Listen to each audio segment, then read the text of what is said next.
अस्सलाम वालेकुम dear viewers, welcome to my channel E chemistry. आज की इस वीडियो में मैं जल्दी से उन तमाम क्वेश्चंस के आंसर करने की कोशिश करूंगा जो मेरे से बहुत सारे लोगों ने कमेंट सेक्शन में या मुझे इनबॉक्स किया। तो सबसे पहले हम देखते हैं क्वेश्चन जो था रिसेंटली किया गया है मेरी पोस्ट के ऊपर कि सर न्यूमेरिकल्स को करने का कोई आसान तरीका। देखिए, पहले तो आप देख लें पास्ट पेपर में इसीलिए डिस्कशन की है। पास्ट पेपर में देखें तो मोस्टली 3 ही क्वेश्चन जो हैं वो न्यूमेरिकल से रिलेटेड थे, एक मोलैरिटी से रिलेटेड था, एक मोल से रिलेटेड था, एक percentage composition. And I think कि तीनों सिंपल एक फार्मूला लगाने से हल हो जाते हैं और you don't need to any मतलब कोई साइंस आपको इतनी ज़्यादा नहीं चाहिए इसके पीछे।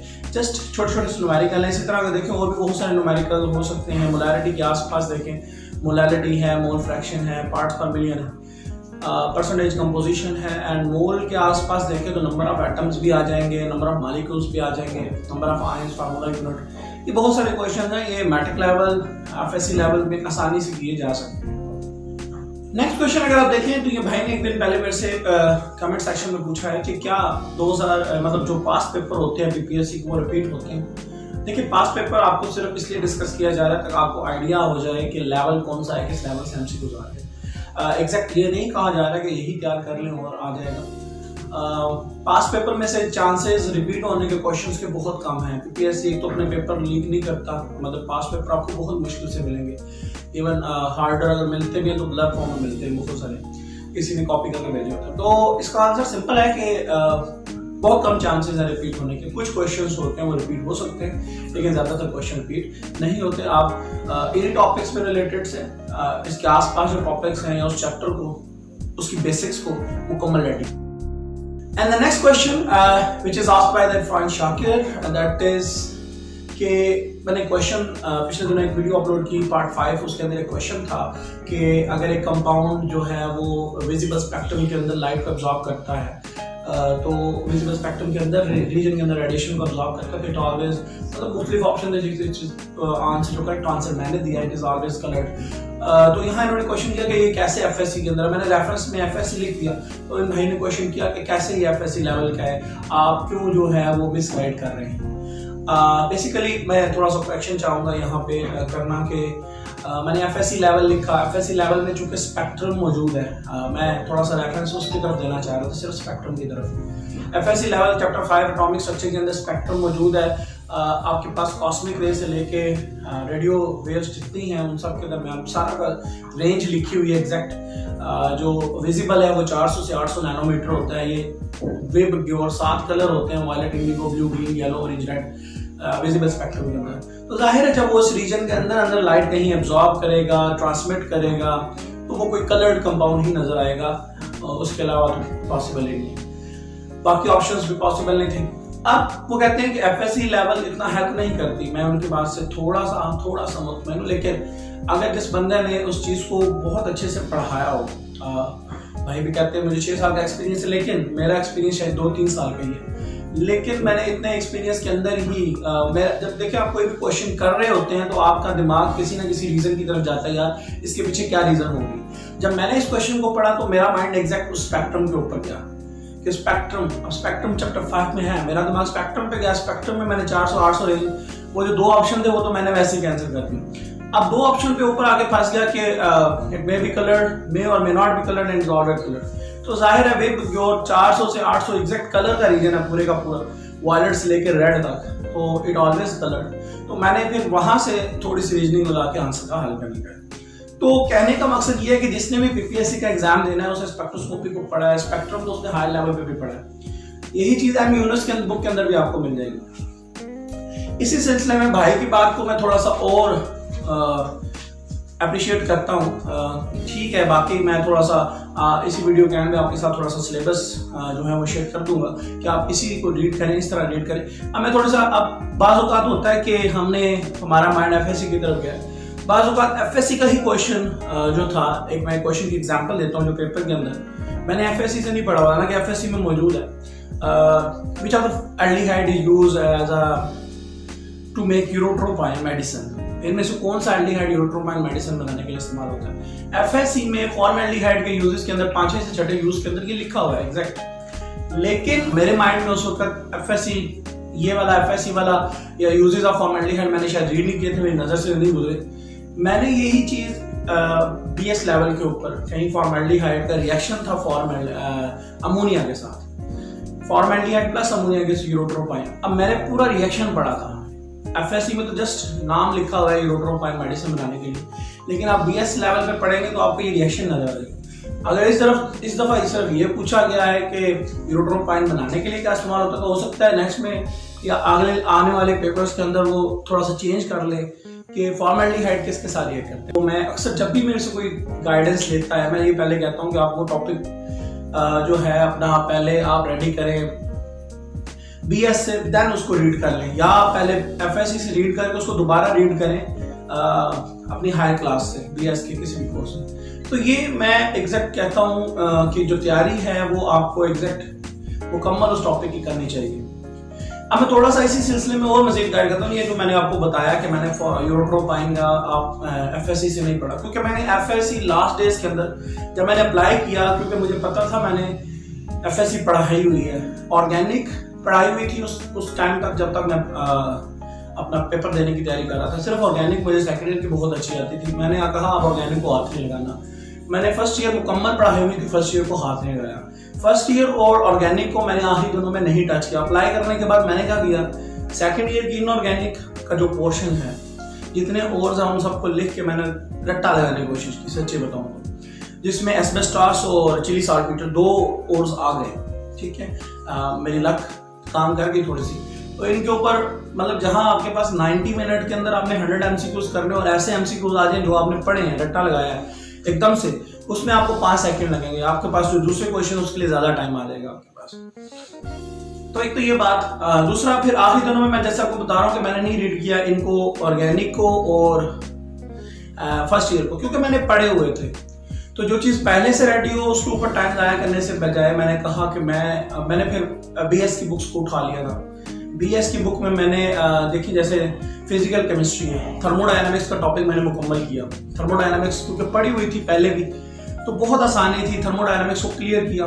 थर्मोडायनामिक्स के पेज नंबर 3 से 4 पे क्वेश्चन एमसीक्यूज में आ गया, CP - CV = बड़ी जल्दी से, उसके ऊपर भी टाइम नहीं लगा, फौरन से कर लिया। इसी तरह और भी थर्मोडायनामिक्स के अंदर से 1-2 क्वेश्चन और भी आए, आसानी से अटेम्प्ट कर लिए।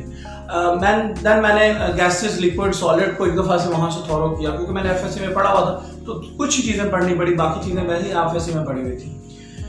फिर अगर आप देखें तो नेक्स्ट इसमें थर्मोडायनामिक्स के बाद, गैसेस, लिक्विड स्टेट्स के बाद इलेक्ट्रोकेमिस्ट्री। इलेक्ट्रोकेमिस्ट्री आप चाहे एफएससी से पढ़ें चाहे इधर से पढ़ें, तकरीबन आपके पास इलेक्ट्रोकेमिकल सीरीज आ जाती है। इलेक्ट्रोकेमिकल सीरीज एफएससी में भी है, मैंने एफएससी में अच्छी पढ़ाई हुई थी, मुझे यहाँ इतनी रिवाइज करने का टाइम नहीं लगा, मैंने जल्दी से रिवाइज करके आगे चला गया। अब वहां से भी एक क्वेश्चन आ गया था जो कि ये कि कॉपर और जिंक का आपस में बताना है कि रिएक्शन कौन सा पॉसिबल है, वहां से भी एक आ गया। तो बात करने का मकसद सिर्फ ये है कि एक टॉपिक आपको अगर पहले से एफएससी आती है तो अब आप हायर लेवल से स्टडी करें उसको। एफएससी बेस है, बहुत सारे क्वेश्चंस मैंने अपने पास पेपर्स के अंदर हर क्वेश्चन का तकरीबन रेफरेंस आपको एफएससी से निकाल के दिया कि वहां मौजूद है। तो इट डजंट मीन अब यूरोट्रोपाइन मैंने पहले भी कहा एफएससी में है, लेकिन एफएससी में जस्ट लिखा है। अब इसी तरह को क्वेश्चन सोडियम नाइट्रोक्साइड टेस्ट, कीटोन का टेस्ट है, एफएससी में जस्ट रिएक्शन लिखा है, लेकिन अब हायर लेवल के ऊपर या प्रैक्टिकल की किसी बुक के अंदर, बायोकेमिस्ट्री की बुक के अंदर कीटोन का कोई टेस्ट पढ़ेंगे तो सोडियम नाइट्रोक्साइड टेस्ट उस कीटोन के अंदर होगा, तो वहां पे रिएक्शन लिखा हुआ आपको मिलेगा, वहां फार्मूला भी मिल जाएगा। तो कहने का मकसद भाई की बात को जो है वो मैं एंडोर्स करता हूं और आपसे भी ये कहता हूं कि मतलब एफएससी जरूरी है। अगर आपको आती है, आपने पढ़ाई हुई है, तो देन वेल एंड गुड, आगे मूव करें, बीएस को स्टडी करना शुरू कर दें। फिजिकल केमिस्ट्री के कुछ टॉपिक्स हैं, ये मैंने कोर्स आपके साथ शेयर कर रहा हूँ। ऑर्गेनिक केमिस्ट्री के कुछ टॉपिक्स हैं सारे, आपने फिनोल को पढ़ा है, वहां से फिनोल में से क्वेश्चन देखे, पिक्रिक एसिड भी आया, बैकेलाइट भी आया, दोनों एफएससी के अंदर मौजूद है। लेकिन नेक्स्ट टाइम हो सकता है फिनोल से कोई और क्वेश्चन दे दे। फिनोल के और भी रिएक्शन है जो एफएससी में नहीं लिखे हुए, रायमंड डायमंड रिएक्शन है, एफएससी में नहीं लिखा हुआ, और भी बहुत सारे फिनोल के रिएक्शन है जो एफएससी में नहीं, लेकिन आप हाई लेवल में पढ़ेंगे तो वो मिल जाएंगे। इसी तरह आप अल्केन, अल्कीन, अल्काइन, अल्कीन के रिएक्शन में से आया क्वेश्चन कि अल्कीन की reactivity HI, HBr, HICl, FSc में भी है, लेकिन अल्कीन के और भी रिएक्शन हो सकते हैं जो एफएससी में नहीं है। तो आप अल्कीन को मुकम्मल तैयार करें, अल्केन तैयार कर रहे हैं मुकम्मल, एफएससी वाला पहले मुकम्मल नॉलेज लेके फिर आप फर्दर जब आप एफएससी वाला पढ़ के बीएस में आएंगे तो आधा तो हो चुका है, 4-5 रिएक्शन ही एक्स्ट्रा होंगे, तो आप वहां से उसको करें।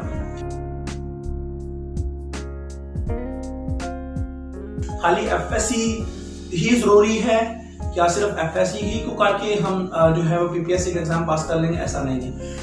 इसी तरह दूसरा क्वेश्चन जिस क्वेश्चन के बाद शुरू हुई थी स्पेक्ट्रोस्कोपी, नो डाउट स्पेक्ट्रोस्कोपी आपने मस्ट करनी है, यूवी आई यूवी विजिबल, आईआर, एचएनएमआर की बेसिक्स आपने एम यूनस की बुक स्पेक्ट्रोस्कोपी या आपके पास जो भी आपने पढ़ी है, बेटर वही होता है जो आपने एमएससी के अंदर पढ़ी है या आपने बीएस के अंदर पढ़ी है, उसी बुक को फॉलो करें, क्योंकि जो आपको आसानी होगी क्योंकि आपने पहले पढ़ा हुआ है, उसको रीड करेंगे तो आपको पता होगा यार मैंने यहाँ ये चीज पढ़ी थी, ये चीज पढ़ी थी, ये चीज पढ़ी थी। तो वेल एंड गुड, सिर्फ एफएससी के ऊपर तवज्जो नहीं देनी, आपने बीएस को लाजमी पढ़ना है अगर आप कामयाब होना चाहते हैं। नेक्स्ट क्वेश्चन देखिएगा, ज़ारा ईमान है, कोई कह रही है कि सर कोई सिलेबस है या हमने तीनों बुक्स को स्टडी करना है। तो देखिए मैंने अपने पिछले क्वेश्चन के अंदर भी बहुत सारा इसको एलैबोरेट किया कि कहाँ स्टडी करनी है, लेकिन पीपीएससी कोई सिलेबस नहीं देता आपको। मेरे पास लकीली मैंने उस वक्त सर्च किया तो कोई पैटर्न सा आ गया था, मैंने ऑर्गेनिक कंपाउंड देखा, वही सारी चीज़ें लिखी, तो मैंने बीएस की बुक ली, मैंने वहां से ऑर्गेनिक को स्टडी करना शुरू कर दिया। तो आप बेटर यही है कि जो जितने और फंक्शनल ग्रुप में ऑर्गेनिक कंपाउंड है, alkane, alkene, alkyne, benzene, alcohol, phenol, ether, carboxylic acid, aldehyde, ketones and carboxylic acid के बाद अमाइंस, नाइट्रोजन कंटेनिंग कंपाउंड की बेसिसिटी, वो मैंने मस्ट रीड की थी क्योंकि मुझे कहीं टॉपिक मिला था कि बेसिसिटी से आना क्वेश्चन, और वाकई ही आया। वहां पूछा गया था which one of the following is the weakest base, कौन सबसे सारे नाइट्रोजन कंटेनिंग कंपाउंड थे, पायरीडीन था, एनिलीन थी, पायरोल था एंड अमोनिया थी, तो उनमें सबसे वीक बेस कौन है, तो ये एग्जैक्ट वहीं से उठाया गया है, नाइट्रोजन कंटेनिंग कंपाउंड। तो बेटर यही है तकरीबन तमाम जो ऑर्गेनिक कंपाउंड्स हैं, ऑर्गेनिक आपको अच्छे से आती होगी, ऑर्गेनिक को रिवाइज करें, फिर इनऑर्गेनिक, फिर फिजिकल केमिस्ट्री की तरफ जाएं, तो बहुत आसानी से आप इसकी तैयारी कर सकते हैं। मुश्किल तैयारी नहीं है, आपने क्योंकि एमएससी की हुई है, कई लोगों ने तो एमफिल किया हुआ है, माशाल्लाह माशाल्लाह, तो बहुत आसानी से आप तैयारी कर सकते हैं। तो नेक्स्ट क्वेश्चन अगर आप देखें तो यहाँ जो है वो कह रहे हैं कि मतलब बायोकेमिस्ट्री उन्होंने पढ़ी है और कुछ कहते हैं लोग बायोकेमिस्ट्री वालों को इंटरव्यू में रिजेक्ट कर देंगे। फिर उन्होंने कहा कि क्या मुझे तीनों सब्जेक्ट्स को, तीनों कोर्सेज को, 3 यूनिवर्सिटीज के कोर्स को पढ़ना पड़ेगा। देखिए सिंपल सी बात है, पेपर तो सबका एक जैसा आएगा, लेकिन आपने बायोकेमिस्ट्री पढ़ी है तो मुझे एग्जैक्ट पता नहीं है कि आपने स्पेक्ट्रोस्कोपी को रीड किया है या नहीं किया। अगर तो नहीं किया तो करना पड़ेगा क्योंकि स्पेक्ट्रोस्कोपी से पेपर आएगा।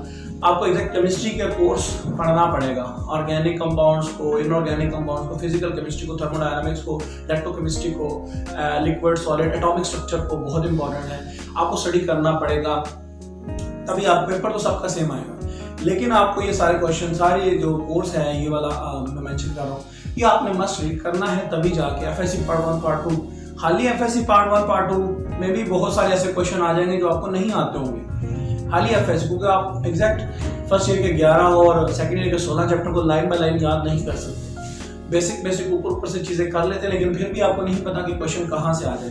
तो इसके लिए अपने आप को प्रिपेयर करने के लिए थोड़ा हायर लेवल से भी स्टडी करें, अगर कोई मुश्किल क्वेश्चन भी आसान आपके लिए हो जाए, ठीक है, तो आपके पास चॉइस ज्यादा हो। एफएससी में से 60 आते हैं, लेकिन 60 आ गए, लेकिन उनमें से आपको 45 आते हुए 15 आपको नहीं पता कहाँ से आए, तो आप मेरिट में नहीं आ पाएंगे। मैंने खुद अपने टाइम पे जो बहुत सारे एफएससी के क्वेश्चन जो थे मैंने ऐसे ही छोड़ दिए थे। मैं प्रैक्टिकल मुझे रेडी नहीं था, बहुत सा मोहर साल्ट का या दूसरा आर्टिफिशियल मिल्क का फार्मूला, या फिर अगर दूसरी तरफ देखें तो अल्कोहल के चैप्टर के अंदर डीनेचुरेशन लिखी है पूरी, मुझे मैथनॉल का पता था लेकिन पायरीडीन एसीटोन मैंने नहीं पढ़े, मेरी नज़र से नहीं गुजरे हैं, तो एफएससी में लिखे हुए लेकिन मेरी नज़र से नहीं गुजरे। तो इसलिए मैं यही कहूँगा कि खाली एफएससी करके आप पास हो जाए मुश्किल है, लेकिन एफएससी आपको मदद करेगी पास होने में। 45-50 आपको लीड मिल गई है, आपने बस आगे बीएसएमएस में 10 से 15 नंबर हो लेने। ये याद रखें, मेरिट 60, 65, 55, मैक्सिमम हद हो तो 65, मिनिमम हद है 45, मतलब 40 वाला पास होता है। लास्ट ईयर बायोलॉजी के अंदर या ज़ूलॉजी के अंदर बहुत सारे कोर्सेज के अंदर कहीं मेरिट नहीं पूछा गया। केमिस्ट्री के जो मेल था उनका लेक्चर बहुत ज्यादा था, लास्ट टाइम मैंने भी केमिस्ट्री में किया था, तो केमिस्ट्री के मेल का मेरिट 61 था, बाकी सबका मेरिट नीचे था। तो आप 61.25 था, अल्हम्दुलिल्लाह मैंने MCQ 75 किए, मेरे 68 मार्क्स आए। तो मेरिट के अंदर आना मेन मकसद है, इंटरव्यू बाद की बात है। अब एक टेस्ट पास करके जा रहे हैं, या जाहिर है आपके पास एलिजिबिलिटी, आप केमिस्ट्री का टेस्ट पास करके आए, तो आपको इंटरव्यू में बगैर वजह तो नहीं निकालेंगे, ठीक है। तो डोंट वरी, बस आप अपनी तैयारी करें। आज की इस वीडियो का लास्ट क्वेश्चन के टेस्ट के लिए अप्लाई करने के बाद, क्लोजिंग डेट के बाद टेस्ट कितने दिनों बाद होता है? देखें, 2017 का एक्सपीरियंस शेयर कर देता हूँ आपके साथ। टेस्ट अप्लाई करने की डेट स्टार्ट हुई थी 20 जून को, लास्ट डेट थी 10 जुलाई, 20 दिन का टाइम था। 10 जुलाई के एग्जैक्ट 20 दिन 30 जुलाई को हमारा टेस्ट हो गया था। एंड फिर अब नेक्स्ट क्वेश्चन ये होगा, रिजल्ट कितने दिनों तक आ जाता है, ये भी बताता चलूं। 30 जुलाई के बाद 18 अगस्त, 18-19 दिन के बाद एग्जैक्ट हमारा रिजल्ट आ गया। तो इस लिहाज से अपने आप को प्रिपेयर्ड रखें। 8 तारीख को खत्म होता है, तो ये ना हो 20 दिन बाद 28 तारीख को केमिस्ट्री का पेपर हुआ आपका, ठीक है। तो बी रेडी, लेट भी हो सकता है क्योंकि आजकल थोड़ा सा कोरोना का इशू भी है, कोई SOPs को में भी मैच करना पड़ जाए या कोई बैटर, तो ये आपको थोड़ा सा और अच्छा, थोड़ा सा 1 महीना लेट होता है ताकि आपके पास टाइम आ जाए। लेकिन प्रिपेयर्ड फॉर द वर्स्ट, अपने आप को बुरे के लिए तैयार करें, कहीं तभी जाके आप जो है वो अभी से आप अपना डेली की डेली रूटीन बनाएं, 10 से 12 घंटे रेडी करें, पढ़ें, तब जाके आप इसको कर सकेंगे। अल्लाह।